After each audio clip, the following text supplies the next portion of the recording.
Hello दोस्तों, नमस्कार। ये रुद्रा ग्रीन्स आप देख रहे होंगे। ये कल्याणपुर बिठूर रोड पर स्थित अपार्टमेंट है। इस रुद्रा ग्रीन सोसाइटी के सेक्रेटरी जो कि पीएचडी भी हैं, मिस्टर संजीव, आज उनसे मेरा एक इंटरव्यू नियत हुआ है। मैं वहाँ चल रहा हूँ। उसी परिसर में स्थित रुद्र भगवान का ये मंदिर है। तो मंदिर दर्शन करने के बाद हम लोग ऑफिस में जाके मिस्टर संजीव जो कि इस सोसाइटी के सेक्रेटरी हैं और ख़ुद भी पीएचडी डिग्रीधारी हैं, चलिए मैं उनसे बात करने के लिए आपको लेके चलता हूँ। Over to you.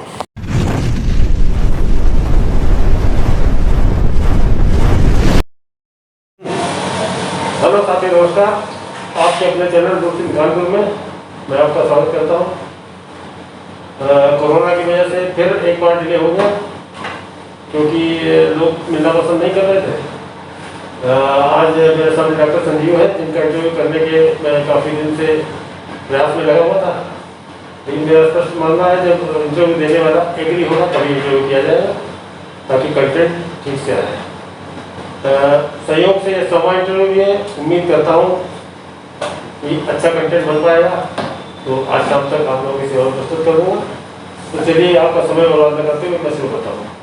Doctor Sanjeev ji, नमस्कार। नमस्कार। और कैसी लाइफ बीत रही है?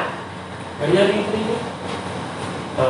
तो सबसे पहले संजीव ये बताइए कि इतना जोश, इतना जिंदादिली, इतना जीव, इतना उत्साह कहाँ से लाते हैं? हिसाब से सिर्फ आप जैसे लोगों से लाते हैं जो कि मेरी प्रेरणा कारण बनते हैं। मैं एक फैकल्टी हूँ और फैकल्टी होने के नाते मैं हमेशा लर्निंग मोड में रहता हूँ। एक टीचर को हमेशा लर्निंग मोड में रहना चाहिए जिससे कि वो अच्छे से अच्छा सोसाइटी को दे सके। तो मैं हमेशा कोरोना काल में भी साहब बहुत कुछ सीखने को मिला। हालांकि कोरोना आपदा तो जरूर थी, इसमें कोई दो राय नहीं, लेकिन इस आपदा को भी मैंने बहुत सुनहरा मौका बनाया। मैंने अपना जूम चैनल चलाया, जूम इसमें यूट्यूब में काफ़ी लेक्चर लिए। और पहले HPTI की व्यवस्थाओं के कारण मैं जो बाहर दूसरी जगह NIT कुछ बुलाया जाता था तो मैं नहीं जा पाता था, जाने आने में समय काफ़ी लगता था। ऑनलाइन मोड में साहब आराम से हम लोग लेक्चर ले सकते हैं। तो मैंने तो इसको एक चैलेंज की तरह लिया और बहुत कुछ सीखा और बहुत आनंद आया। इतना उत्साह कहाँ से लाते हैं? कोई चीज़ें एक मिनट पहले प्लीज बताइए। मेरे कहने का मतलब कि वातावरण में नेगेटिव, पर्सन में नेगेटिविटी इतनी रहती है, इतने के बीच से मैं अपने दर्शकों के लिए इंटरव्यू कर रहा हूँ ताकि आपके ऑफिस से कुछ निकल के आए तो उनको उसमें से कंटेंट मिल पाएगा, फायदा होगा। तो इतनी नेगेटिविटी है, कोरोना की नेगेटिविटी, पर्सन्स की नेगेटिव, लोग झूठ बोलते हैं, सारी चीज, इसके बीच में आप हर समय इतना पॉजिटिव कैसे रह पाते हैं? मतलब दर्शकों प्लीज बताइए। देखिए, बहुत छोटे से एग्जाम्पल से बताता हूँ। जैसे कि अंधेरा है तो अंधेरा जो है सर्वत्र व्याप्त हो जाए, और अगर जरूर एक छोटा सा जो दिया होता है वो साफ उस अंधेरे को नामो निशान मिटा देता है। मैं उसी से ही प्रेरणा लेता हूँ कि जरा सी भी अगर रोशनी की किरण है और उसको आपने रहस्य रूप देने की जरा सी ललक है तो निश्चित रूप से वो जरा सा दिया सूरज का रूप ले लेता है। और मैं अपने स्टूडेंट से प्रेरणा लेता हूँ और उनको पढ़ाने से, उनसे उनके साथ बिताने में हमेशा, क्योंकि साथ टीचिंग एक ऐसा प्रोफेशन है जिसमें आप हमेशा यंग माइंड के साथ काम करते हैं। जब आप यंग माइंड के साथ काम करते हैं तो शरीर जैसे भी जिस रूप में भी जा रहा हो, लेकिन आपका दिमाग हमेशा यंग रहता है। उन्हीं से साथ प्रेरणा लेता हूँ। और एक नियम माँ बाप के दिए हुए संस्कार है, गुरुजन के दिए हुए संस्कार है कि बेटा जो भी काम करो पूरी शिद्दत से करो। I just try to love my work and rest of the life no need to do work, you just keep on loving your work. तो मैं साहब वही करता हूँ, जो भी काम मुझे मिलता है या जो मैं उठाता हूँ उसको पूरी शिद्दत के साथ करता हूँ। उसी से सबकी काम होती कि विपत्ति आए, आपदा आए, कुछ भी आए, काम शो मस्त हुआ, यही साथ। अच्छा, मुझे ये भी लगता है कि चूंकि आपको टीचिंग प्रोफेशन ऐसा है जिसमें आपको हमेशा प्रेरणा स्रोत बने रहना पड़ता है। व्यक्तिगत रूप से कुछ अगर परेशानी हो तो भी उसको आप जाहिर नहीं कर सकते हैं, कहीं ना कहीं इसका भी कोई दिमाग में तो रहता होगा। ये बात बिल्कुल सही कही सर आपने, क्योंकि जो स्टूडेंट होता है वो माँ बाप की एक बार माने ना माने लेकिन अपने शिक्षक की जरूर मानता है। बिकॉज शिक्षक जो होता है, टीचर जो होता है, वो उसका रोल मॉडल होता है। तो हम लोग अपने स्टूडेंट के सामने एक आदर्श उपस्थित करना चाहते हैं और आदर्श आप तभी उपस्थित कर पाएंगे जब आप खुद उसको इम्प्लीमेंट करेंगे। तो भले ही व्यक्तिगत रूप से कभी परेशान भी हो, क्लास होने की नहीं भी मन हो, लेकिन आपको ऑन टाइम रहना है। क्योंकि अगर आपने 1 मिनट लेट करा तो वो स्टूडेंट के जीवन में उसकी भी आप उसको समझ ही नहीं आएगा समय का मान। जिसकी वजह से आपको एक प्रेरणा स्रोत उनके लिए बने ही रहना पड़ता है। You don't have any other choice to become the role model in front of your student, that is why I have to be like. और मैं कुछ खास नहीं करता हूँ, मेरा मानना है हर टीचर ही ऐसा होता है, क्योंकि जो टीचर होता है वो साधारण प्राणी नहीं होता, वो असाधारण होता है। हम लोग अपना 24 घंटे, यू वोंट बिलीव कि मैं आज भी रात में बैठ करके 8 तारीख को हमारा फाइनल इलेक्ट्रिकल का भी प्रोजेक्ट आएगा और रात में हमने ऑनलाइन उनके साथ 1-2 घंटे बिताए, तो वो कोई नई बात नहीं है। और फिर दोहराते रहो, जैसे वो आदत बन जाती, चाहे इबादत हो चाहे मोहब्बत। साहब हम तो इतने साल से ये काम कर रहे हैं, अब हमें कष्ट भी नहीं होता है। मैं वर्क अल्कोहलिक रहता हूँ। अच्छा, दूसरी चीज़ जरा प्लीज़ मुझे ये बताइए कि जैसे आपने टीचर के प्रोफेशन को एक नोबल क्लास के रूप में लिया, लेकिन केवल कल्पना करिए कि अगर आप किसी दूसरे प्रोफेशन में होते तो क्या करते? साहब मैं जो एचबीटीआई में आया 12 फरवरी 2007 में आया, उससे पहले मैं इंडस्ट्री में वर्क फॉर आईसीसी सर्विस, और इंडस्ट्री में भी बहुत आनंद आता। जब मैं यहाँ आया, because I am the alone child of my parents, मतलब दूसरा था अकेला बच्चा हूँ, तो ये साहब हुआ एचबीटीआई ज्वाइन कर लो।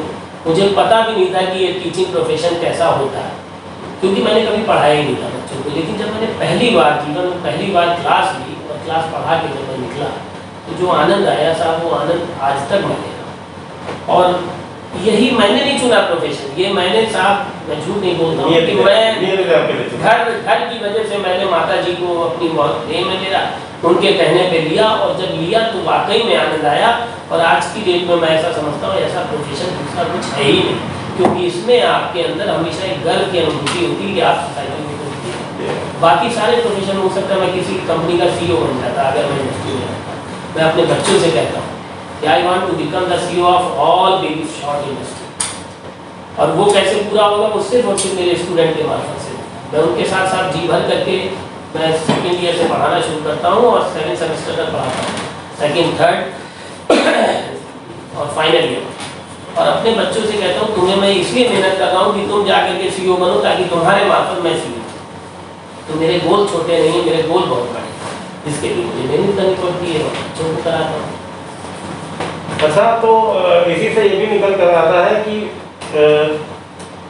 टीचिंग आपका पैशन है, टीचिंग आपके लिए सब कुछ है, लेकिन इसके बावजूद ये जैसे इस सोसाइटी में आपका अवतरण हुआ, और तो ये तो थोड़ा अलग टाइप का काम है। इसमें मतलब मेरे हिसाब से बड़ा डिफेमेशन ये सब चीज़ें होती, तो आपने जब इसमें उतरे हैं तो आपने क्या सोच के उतरे?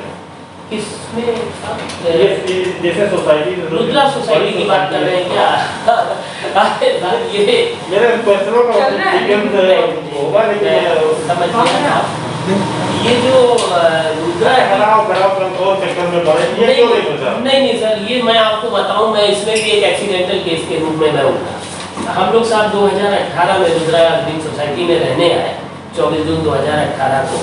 और यहाँ पर आने में मुझे जो है वो टावर प्रतिनिधि हमारे सोसाइटी वालों ने कहा कि साहब ये टावर प्रतिनिधि होता है, हमारा एक बोर्ड होता है, उसमें टावर प्रतिनिधि के रूप में आप आए। मैं साहब चला गया उसमें। तो जब वहाँ पर गया, और चूंकि मैं पहले भी कह चुका हूँ, मुझे अगर आप साथ झाड़ू लगाने का भी काम देंगे तो मैं अपनी स्टाइल में करूँगा, बेस्ट पॉसिबल वे में। और मैं अपने बच्चों को भी, स्टूडेंट को भी सिखाता हूँ get the maximum output from the present available resources. उसी के लिहाज से साहब ये हमने सोसाइटी में साहब टीआर बने, तो ये माई गेट ऐप आया। तो माई गेट ऐप मैंने यहाँ पर उसकी ERP वगैरह मैंने इम्प्लीमेंट करी। मैं क्यों कर रहा हूँ, माई गेट सामने मैंने लिखा हुआ था। जी। माई गेट तो मैं स्पेशली कुछ 2-4 मिनट आपके चाहता हूँ। ये माई गेट साहब, ये माई गेट जो है एक कम्युनिटी मैनेजमेंट सिस्टम, और इस कम्युनिटी मैनेजमेंट में आप इसका सारा मेंटेनेंस का पैसा आप इस पे रेज कर सकते हैं अपने सोसाइटी को, और उनके बिल इस पे आ सकते हैं। इसमें ऑनलाइन इलेक्ट्रिकल रिचार्ज की पूरी व्यवस्था है। गेट के ऊपर जैसे कभी कोई कुरियर वाला आया तो रेजिडेंट को सूचना, उनका कोई गेस्ट आया तो वो सूचना मिल जाती है। आप सारे इंफॉर्मेशन इसमें शेयर कर सकते हो, इवन आप अकाउंट से भी रिलेटेड जो भी आपके, और मेरे ख्याल से आगे कुछ अपडेशन करना चाहे वो भी इसका भी प्रोविजन है इसमें। अपडेशन से तात्पर्य कि जैसे और कोई फैसिलिटीज इसमें जोड़ना हो तो हाँ मीन्स ना ऑनलाइन रिचार्ज, वो सारी फैसिलिटी इसमें है एक सोसाइटी को मैनेज करने के लिए। मतलब सिंगल क्लिक पे मेरे मोबाइल पे ये ऐप रहता है, और वो सारी सोसाइटी के सारे document, police verification, everything you can upload. तो श्रीमान जी, जैसे मान लीजिए माई गेट आपने इंट्रोड्यूस किया, तब तो मान लीजिए मतलब आप टावर रिप्रेजेंटेटिव थे, तो जैसे 10 लोग होते हैं 20 लोग होते हैं तो उसमें ओपिनियन फॉर्म होने में मुश्किल होती है, तो आपको ऐसी कोई मुश्किल नहीं आई भाई? नहीं साहब, उस समय मैं टावर रिप्रेजेंटेटिव था और हमारे उस समय के सचिव साहब श्री अनिल दीक्षित जी थे और प्रेसिडेंट साहब श्री अनिल सिन्हा जी थे। इन लोगों ने सब लोगों ने उसको अप्रूव करा और ये हुआ कि डॉक्टर संजीव को इस बात का, चूँकि मैं कंप्यूटर साइंस टेक्नोलॉजी साइड से था, तो ये हुआ कि साहब इनको ये जिम्मा दिया जाए और ये इसकी याद भी डेवलप करें। मैं शुक्रगुजार हूँ, उन्होंने जो मुझे इस काबिल समझा और हमारे सोसाइटी वालों ने सब इसको पसंद करा था। तो फिर वो नेक्स्ट ईयर बस ऐसे ही बेख्याली में मतलब ये हुआ कि सचिव का साथ पर्चा भर दिया और यहाँ पर हमारे प्रेसिडेंट साहब जो थे वो श्री RP श्रीवास्तव जी ने विरोध रूप से चुन लिए गए थे, मैं उनका सन इन लॉ। तो ऐसा जीत का कुछ था नहीं, बस ये था चूंकि मैं ये मानता हूँ हमारी सोसाइटी में साहब 340 फ्लैट और जो 340 फ्लैट हैं तो मेरा जो हिस्सा है साहब वो 1/340। मैं अपने 1/340 में हिस्से को सुरक्षित और अच्छे से अच्छे तरीके से यूटिलाइज होते हुए देखना चाहता था और वही मैं करके दिखाना चाहता हूँ कि अगर मेरा ये 1/340 सुरक्षित हो गया और सही तरीके से यूटिलाइज होता है, मैं फिर बार बार कहूँगा यूटिलाइज होना और खर्चा होना दोनों में जमीन आसमान का अंतर होता है।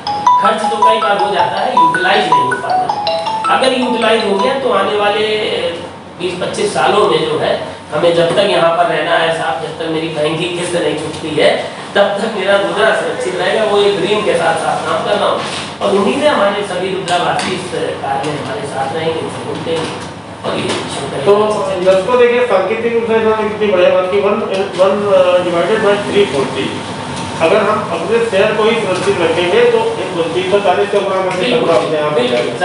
तो ये बताइए कि जैसे पब्लिक लाइफ में श्रीमान जी मतलब बहुत बार क्रिटिसिज्म भी होता है, तो आप क्रिटिसिज्म को कैसे लेते हैं या हमारे दर्शकों को कैसे लेना चाहिए, प्लीज ये सर।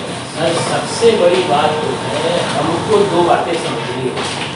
एक चीज़ तो ये, जैसे मैं सोसाइटी का सचिव, तो ये बात सबसे पहले मैं, क्योंकि मैं एसोसिएट डीन एकेडमिक भी रह चुका हूँ, यूनिवर्सिटी प्लेसमेंट, तो जो भी ये इस तरह की मेरे पास अतिरिक्त पदभार आते हैं मैं इनको एडिशनल रिस्पॉन्सिबिलिटी, तो जब आप एडिशनल रिस्पॉन्सिबिलिटी इसको मानेंगे तब कभी भी आप इसके मुंह में नहीं फंसेंगे और जब मुंह नहीं होगा तो आप बिल्कुल वो काम करेंगे जो बेस्ट हो। तो क्रिटिसिज्म अगर आया तो वो तो अच्छी के लिए आया ना साहब, आप उसको नेगेटिव क्यों सोच रहे हैं? आप ये सोचिए अगर किसी ने कुछ कहा है, पहली बात तो ये कि ऐसा भी हो सकता है और ये जाहिर सी बात है, ऐसा नहीं संभव है कि आप जो कहें या जो करें वो सबको मंजूर है। It is simply difference of opinion. अगर आपसे दूसरा सहमत नहीं है तो यहाँ सही और गलत का नहीं है पता। हो सकता है वो जिस एंगल से जिस परिपेक्ष में वो बात कह रहा है वो सही हो उसके परिपेक्ष में। मेरा मानना है कि जब भी 2 लोगों में कोई मतभेद हो तो उसको मनभेद से न जुड़ाएं। ये जैसे डिफरेंस ऑफ ओपिनियन, मैं आपकी इस बात से बात कही रखता हूँ, तो जब ये मेरा अधिकार है तो तीसरे आदमी को भी तो ये अधिकार होगा कि वो इत्तेफाक अगर आप उसकी बात से नहीं रखता है तो कोई प्रॉब्लम नहीं है, कोई समस्या नहीं है साहब। लेकिन हमारी जो सोसाइटी है, जैसे हमारी 11 की कारखानी है, अभी तो हमारे स्टाफ ने डिजाइन कर दिया तो अभी हम लोग 10 लोग गए, तो जो भी छोटे से छोटा है बड़ा से बड़ा काम होता है मैं साहब 11 के ग्रुप में डाल देता हूँ और उसको जो है 11 लोगों की सहमति से ही ऐसा। इसलिए कई बार क्या होता है साहब, जब आप में अधिकार हो बृहद रूप से हो जाता है तो फिर आप स्वयंभू हो जाते हैं और जब स्वयंभू हो जाते हैं फिर आप किसी की सुनते नहीं हैं और उसमें कई बार गलतियाँ भी हो जाती हैं। ऐसे क्या होता है, हमारे हर जगह चेक पॉइंट लगे रहते हैं। जब चेक पॉइंट लगे रहते हैं तो वो आपको एक सिस्टम होना चाहिए, ऐसा नहीं होना चाहिए कि व्यक्ति विशेष चीज़ें, क्योंकि जब जब व्यक्ति विशेष चीज़ें होंगी तब तक वो गलती के चांस ज़्यादा होंगे। अगर आपके सिस्टम बना हुआ है, स्टैंडर्ड ऑपरेटिंग प्रोसीजर जिसको SOP कहते हैं, हमने जैसे सोसाइटी में आए तो पहली कारखानी की पहली बैठक में ही हम लोगों ने SOP बना कि अकाउंट से संबंधित 10,000 है, इससे कम की जो चीज़ें हैं वो ग्रुप में आ जाएंगी 11, तब जाके काम कराया जाएगा। उससे ऊपर की है तो 340 के ग्रुप में हम फ्लोट कर देते हैं कि ये काम इतने में हो रहा है, अगर आपको समझ में आए तो बताइए, दूसरा हो तो बताइए। तो जब इस तरह की पारदर्शिता रहेगी तो गलतियों की गुंजाइश कम रहेगी और क्रिटिसिज्म को कभी भी ये नहीं लेना चाहिए कि दूसरा आदमी क्रिटिसाइज करता है। वो ईश्वर के भेजे हुए देवदूत होते हैं जो आपको गलती सुधारने के लिए बनाए। लेकिन ये बताइए प्लीज कि मतलब जैसे आपने यहाँ सोसाइटी का पदभार संभाला, आपके घर का मैं भी देखा करता हूँ, तो ये आपको ऐसा कोई पहले से अनुभव था कि मतलब ये यहीं पे आके मतलब ऑन द जॉब ट्रेनिंग जिसको कहा जाएगा नहीं साहब, देखिए मेरा ऐसा मानना है कि जब घर का संभालना शुरू होता है, घर एक छोटी एंटिटी, उसके बाद वो एंटिटी बड़ी होती जाती है। जैसे मैं विश्वविद्यालय के कई प्रभार मुझे दिए गए, वो भी सब पहली बार दिए जाते हैं। मैं अटेंडिंग ऑफिसर रह चुका हूँ, मैं एसोसिएट डीन एकेडमी, तो ये भी पहली बार ही दिए। टीचर हमेशा लर्निंग मोड में भी रहे और इम्प्लीमेंटेशन मोड में भी रहे। मैं चीज़ों को देखता हूँ, समझता हूँ, एनालाइज करता हूँ और उनको सीख लेता हूँ। गिरूंगा, सीखूंगा, फिर गलतियाँ होंगी। मैं कभी नहीं कहता कि मैं जो काम करता हूँ उसमें गलती नहीं, लेकिन मैं ये हमेशा कहता हूँ कि इंटेंशनली एक भी गलती नहीं होती। भूलवश 50 नहीं होगी, पता नहीं मुझे, लेकिन जानबूझ करके एक भी गलती कभी भी नहीं होगी। तो यहाँ पर जब मैं आया सोसाइटी में साहब, मैं तो अपार्टमेंट में ही पहली बार रहा हूँ, मैं विजयनगर में साहब रहता था कॉलोनी में, सोसाइटी में ही पहली बार रहा। पहली बार इस तरीके का सचिव का प्रभार मिला और मैंने जो एक सिस्टम अपने विश्वविद्यालय में सीखा था, जाना था, वही मैंने प्रशासनिक अनुभव में यहाँ भी अप्लाई करा, जो कि आपके सामने अच्छा है या खराब है वो तो मेरे हैदराबाद भी बता पाएंगे। अच्छा, एक सवाल और मेरे मन में आता है श्रीमान जी कि मतलब जैसे मैं आपकी लाइफ को देखता हूँ, तो जो आपका प्रोफेशन है वो मतलब बहुत ज़्यादा एप्लीकेशन मांगता है, क्योंकि आपको लोगों को सिखाना है श्रीमान जी, और ये सोसाइटी भी बहुत ज़्यादा एप्लीकेशन मांगती है। तो एक नॉर्मल इंसान किस तरीके से चुने, या कोई दूसरा संजीव सक्सेना बनने की सोचे कि ना सोचे, इस बारे में? सर मैं ये कहना चाहूँगा कि संजीव सक्सेना मत बनिए। किसी को भी ईश्वर ने जब हमको बनाया है तो हमारे दो कान भी एक जैसे नहीं, जबकि उसी ईश्वर ने बनाया है हमारा दायां कान भिन्न है और बायां। दुनिया में जितने भी प्राणी मात्र है, सब में एक विशेष गुण होता है और वो उनका अपना होता है। तो जो भी इस सोसाइटी में आए, एक गुण उसमें जरूर होना चाहिए और वो है ईमानदारी। अगर ईमानदारी होगी तो वो अपने रास्ते बना ही लेगी कि कैसे ये सोसाइटी प्रगति के पथ पर अग्रसर। बाकी संजीव सक्सेना किसी को बनना जरूरी नहीं है, क्योंकि संजीव सक्सेना एक साधारण प्राणी है और मैं चाहता हूँ कि जो भी लोग आसपास रहे मेरे, वो असाधारण है। लेकिन आप नहीं समझ पा रहे, मैं कह रहा हूँ संजीव सक्सेना और बिजी है, तो इस चीज़ से कभी उसको उवन होती है कि नहीं होती? मैंने एक बार आपको अभी भी कहा था कि यू जस्ट लव यू। अरे कभी मैं कितने बार तो लव करेंगे? नहीं, मैं आपको क्या कहता हूँ, देखिए जैसे ये ऑनलाइन, अब ऑनलाइन में साहब क्या होता है कि आपके पास 24 घंटे। जब हम विश्वविद्यालय जाते थे तो हमारे पास 10 से 5 का टाइम होता था, अब हमारे पास 24 घंटे का समय हमारे पास है। तो दूसरा कोरोना में आप देख ही रहे हैं कि कई बार ज़्यादा विश्वविद्यालय नहीं पढ़ पाता, तो ऑनलाइन मैनेज करना है। हमने आज तक आपको बताया, मेरे सारे चैनल में, मतलब जो भी यूट्यूब चैनल है, मेरे सारे लेक्चर अपने देखे हैं। और होता क्या है कि टाइम टेबल के हिसाब से मैं क्लासेस लेता हूँ। ऑन एन एवरेज हम लोगों के ऊपर 17 से 18 घंटे का साप्ताहिक लोड होता है, जो कि टीचिंग है। बाकी एडमिनिस्ट्रेशन काम जो है वो चूँकि कोरोना है, इसका बंद है, तो वो जो थोड़ा सा एक एडमिनिस्ट्रेशन काम रुके हुए थे, बंद थे, वो समय मैंने यहाँ पर उपयोग किया।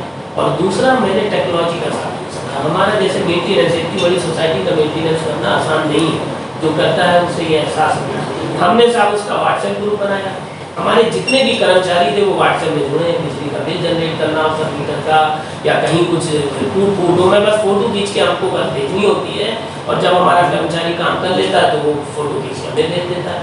तो ये सिर्फ मैनेजमेंट की बात है, इसमें इतना कोई इन्वॉल्वमेंट नहीं है कि जो है सचिव को साहब 24 घंटे वहाँ पर रुद्रा के कार्यालय में बैठना है। हमारे प्रेसिडेंट साहब हैं, चूँकि वो रिटायर्ड पर्सन है और समय भी उपलब्ध है, तो साहब हमारे ऑफिस को मैनेज कर लेते हैं। हमारे ट्रेजरर साहब एग्जैक्टली वो उन्होंने पूरा, मतलब कहना नहीं चाहिए, वो तो मेरे ससुर साहब हैं, इसलिए मैं कहूँगा तो थोड़ी सी अतिशोक्ति लगेगी। जो मैंने ऐसा देखा है एज ए टीआरपी, यहाँ पर प्रेसिडेंट का ये होता था अप्रूविंग अथॉरिटी, सब कुछ होकर के आया, बस साइन करा और बस प्रेसिडेंट का काम खत्म हो गया। लेकिन जो वर्तमान कार्यकारिणी के अध्यक्ष महोदय हैं, वो हर चीज़ में रुचि लेते हैं और हर चीज़ को अपने लेवल पे भी विस्तारित करते हैं, देखते हैं मीटर रूम में मीटर लगे किस तरह के लगे हैं, या कोई भी पिछले अकाउंट्स देखना हो, वो बैठ करके हर चीज़ डीजी सेट की मॉनिटरिंग करना हो, कितने यूनिट चला नहीं चला, वो सब काम वो मैनेज करते रहते हैं। हमारे साथ और भी हमारे साथी बने, हमारे ज्वाइंट सेक्रेटरी साहब हैं, त्रिकोटी जी, तो वो भी लगे रहते हैं बेचारे। बाकी सभी भी यथासंभव जितना समय मिल पाता है सभी उपलब्ध रहते हैं और करते हैं। ये किसी एक के करने से नहीं होता है साहब, ये कार्यकारिणी पूरी जब संपूर्ण लगती है तो होता है। हर एक कोई अपने हिसाब से जितना समय दे पाता है, जो भी कर पाता है वो करने का प्रयास करता है। और सबसे ऊपर हमारे कर्मचारी, हमारे फायरमैन साहब हैं, ब्रजेश जी हैं, हमारे लिफ्टमैन हैं नंदकिशोर जी। और दूसरा जो मैंने इसमें करा, एक आदमी से मल्टीपल काम, जैसे लिफ्टमैन था वो सिर्फ लिफ्ट का देखता था, अभी वो कई सारे वैराइटीज ऑफ वर्क देखता है। हमारा फायरमैन जो था वो सिर्फ ये था कि जब कभी आग लगेगी असंभव हो बुझाने का, अब वो और भी कई सारे चीज़ें देखते हैं। हमारे इलेक्ट्रीशियन थे, उनको मतलब कई जगह इन्वॉल्व करा, तो जब मल्टीपल काम इन लोगों को दिए गए तो वो हमारा सिस्टम साफ बन गया है। और मुझे ऐसा नहीं लगता है कि बहुत ज़्यादा इसमें कोई दिक्कत है। नहीं, क्योंकि आपका मन लगता है इस वजह से आप कर पाते हैं, चलिए अच्छी चीज़ है। खैर, क्योंकि आपका इंटरव्यू कई पार्ट में क्या मतलब दूसरा आपका टीचिंग वाला भी है, तो मैं क्योंकि मैंने उसी से शुरू किया था तो मैं आगे उसी पे खत्म करना चाहता हूँ। तो श्रीमान जी, जैसे हमारे दर्शकों में बहुत से आपके जानने वाले भी हैं, नहीं तो आप टीचर तो हैं और उसके बाद स्टूडेंट भी देखेंगे। तो जैसे कोरोना काल चला, इंटर के एग्जाम नहीं हुए, ये सब इन सब में मैं आपसे सवाल भी नहीं पूछ पाऊँगा। प्लीज़ अपनी तरफ से बताइए कि जो लोग प्रमोट हुए या कोरोना काल की वजह से बच्चे नहीं जा पा रहे, तो वो किस तरीके का अपने लाइफ में अपनाएं ताकि उनका टाइम भी यूटिलाइज हो और जो है मतलब बच्चे अच्छे निकल के आगे आ पाए। देखिए, ये आपने बहुत ज्वलंत प्रश्न किया। अभी भी टीवी चैनल्स में आप देख रहे होंगे कि साहब वो 10th के 12th के एग्ज़ाम जो है वो पोस्टपोन कर दिए गए, कैंसिल कर दिए गए, और उसको कैंसिल कर दिए गए। अब इससे क्वालिटी पर क्या असर पड़ेगा, डिसेंट है, तो इस पर बहुत बड़े बड़े शिक्षाविद हैं जो विचार मंथन करेंगे। लेकिन मेरा व्यक्तिगत रूप से ऐसा मानना है कि ऑनलाइन टीचिंग और ऑफलाइन टीचिंग का कोई भी कंपैरिजन नहीं। जब मैं प्रत्यक्ष रूप से अपने बच्चों को, मैं IT रुड़की से मैंने अब तक PhD करा है, तो हमारे जो गुरु जी थे MK Vasantha sir, professor MK Vasantha sir, वो अपने बच्चों को बाई फेस बाई नेम जानते थे, तो वो उनसे मैं बहुत इंस्पायर हूँ। हमारे प्रमोद अग्रवाल सर थे जो मेरे PhD गाइड भी है, उनसे मैं बहुत इंस्पायर हूँ। टाइम पंचुअलिटी या बच्चों से जो कनेक्शन बनाना, वो उनसे ही मैंने सीखा है IT रुड़की। तो मैं अपने बच्चे को पहचानता था बाई फेस बाई नेम, और जब वो क्लास में होता था और क्लास में होते होते गायब हो जाता था, मतलब मानसिक रूप से, मेंटल रूप से वो क्लास में फिजिकली तो रहता था, मेंटली गायब होता था, तो मैं नजर देख करके जान लेता था कि जो मैंने बोला है इसने समझाया नहीं। पूरी क्लास में साहब, ये मेरा रिकॉर्ड है कि अगर बच्चा शारीरिक रूप से बैठा है और मानसिक रूप से उसका मन गया, और बच्चे हमसे कहते भी कि सर आप ये जान कैसे जाते हैं कि मेरा मन क्लास से बाहर। मैंने बेटा जिस दिन प्रेम करोगे उस दिन जान जाओ, क्योंकि मैं उनमें अपने औलादों को देखता हूँ। मेरे 2 बच्चे मानस शिक्षा, उनके साथ उनका अध्यापक जैसा व्यवहार करे वो मैं अपने इंस्टीट्यूट में SBTI में यूनिवर्सिटी में करता हूँ।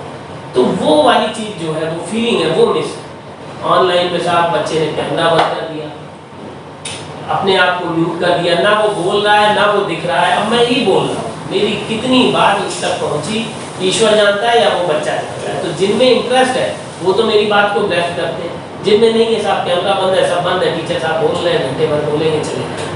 तो वो जो एक कनेक्टिविटी होती थी, कहने को तो जरूर ऑनलाइन माध्यम से जुड़े हैं, लेकिन कनेक्टिविटी जो स्टूडेंट और टीचर में होती थी वो कहीं ना कहीं बहुत ज़बरदस्त तरीके से बाधित हुई। तो ईश्वर से मेरी कामना है जल्द से जल्द ये कोरोना खत्म हो, ताकि स्टूडेंट को हम देख करके उनसे शक्ति दे पाएँ और उन्हें पढ़ा पाएँ।